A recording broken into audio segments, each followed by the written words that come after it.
ನಿಜವಾಗ್ಲೂ ಚಿತ್ರರಂಗ ಹೇಗಿದೆ ಅಂತ. ಈಗ ಆಲ್ಮೋಸ್ಟ್ ಕೆಲವೊಂದು ಆರ್ಟಿಸ್ಟ್ಗಳು ಹೇಳ್ತಾರೆ ಸಂಭಾವನೆ ಸಮಸ್ಯೆ ಇದೆ, ಇನ್ನೊಂದೇನೋ ಪ್ರಾಬ್ಲಮ್ ಎಲ್ಲ ಹೇಳ್ತಾರೆ, ಇನ್ನು ಕೆಲವರೆಲ್ಲ ಚೆನ್ನಾಗಿದೆ ಅಂತ ಹೇಳ್ತಾರೆ. ಬಟ್ ಆಕ್ಚುಯಲ್ ಸ್ಥಿತಿ ಹೇಗಿದೆ ಅಂತ? ಅವ್ರವ್ರ ವೈಯಕ್ತಿಕ ಅನುಭವಗಳಿಗೆ ನಾನು ಬಿಡ್ತೀನಿ.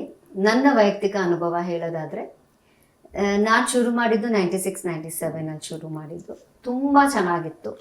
ಏನಂದರೆ ಅವಾಗ ಟೈಮ್ ಜಾಸ್ತಿ ಇರ್ತಿತ್ತು, ಎಪಿಸೋಡ್ ಬೇಗ ಬೇಗ ಮಾಡಬೇಕು ಅನ್ನೋ ಹರಿ ಇರ್ತಿರ್ಲಿಲ್ಲ. ಈಗ ಒಂಥರ ತುಂಬ ಫಾಸ್ಟ್ ಫಾರ್ವರ್ಡ್ ಲೈಫ್ ಆಗಿರೋದ್ರಿಂದ ಎಲ್ಲನೂ ಹರಿಬರಿ, ಎಲ್ಲರೂ ಬೇಗ ಬೇಗ ಬೇಗ ಬೇಗ ಒಂದಿನಕ್ಕೆ ಇಷ್ಟು ಎಪಿಸೋಡ್ ಮಾಡಲೇಬೇಕು, ಈ ಥರ ಒಂದು ರಶಲ್ಲಿ ಡೈರೆಕ್ಟ್ರು ಇರ್ತಾರೆ, ಟೆಕ್ನಿಕಲ್ ಟೀಮು ಇರುತ್ತೆ, ಆ್ಯಂಡ್ ಪ್ರೊಡ್ಯೂಸರ್ಗೂ ಅವ್ರದ್ದೇ ಆದ ಪ್ರೆಷರ್ಸ್ ಇದ್ದೇ ಇರುತ್ತೆ. ಸೊ ಹಾಗಾಗಿ ಇವಾಗಿನ ಟೈಮಲ್ಲಿ ಇಟ್ ಈಸ್ ತುಂಬ ಕಷ್ಟ.